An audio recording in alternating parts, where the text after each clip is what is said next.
Hi everyone, our 27 reason on why we should not engage ourselves in sex before marriage is it initiate a possible generational problem which could extend to your offspring. You see, the Bible says in Exodus 20 verse 5, I read, it says, Thou shalt not bow down thyself to them, nor serve them. For I, the Lord thy God, am a jealous God, visiting the iniquities of the fathers upon the children unto the third and fourth generation of them that hate me. You see what the Bible says? There are things that you will do which you actually not face the consequences at that moment, but your children will be the ones to suffer things like that. Most especially when you have the knowledge that what you are doing is wrong, but you go ahead and do it. At times, you are not the only person who will face the consequences. It will extend to your children to come. Definitely, when you hate God and do the things that God asks you not to do, be ready to suffer the consequences. And the worst is that you're not the only one to suffer those consequences, but your generation to come will suffer it as well. So why will you put your innocent generation, the innocent children to come, in a problem that they know nothing of?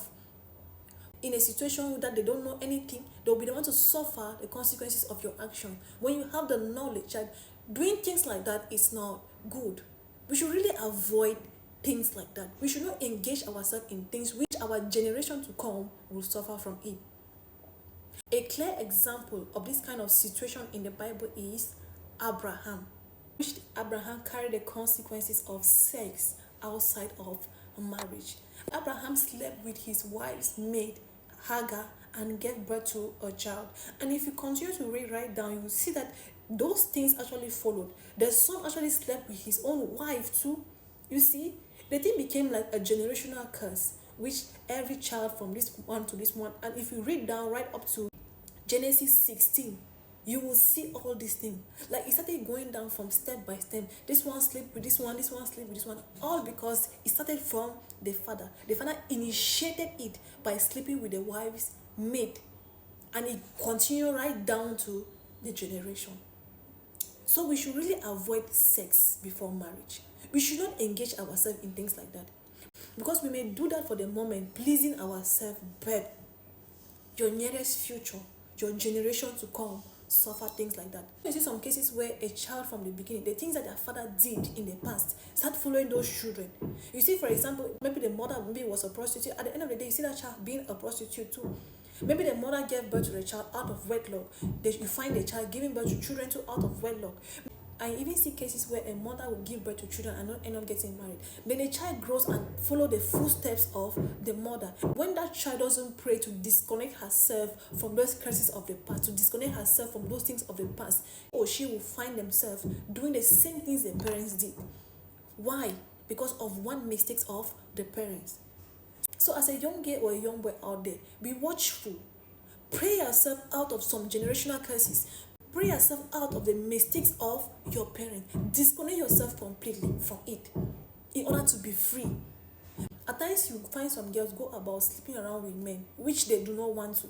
But because of the curses of the past, because of maybe what the father or the mother did in the past, which is following them and pushing them to do those things, they find themselves being unable to resist.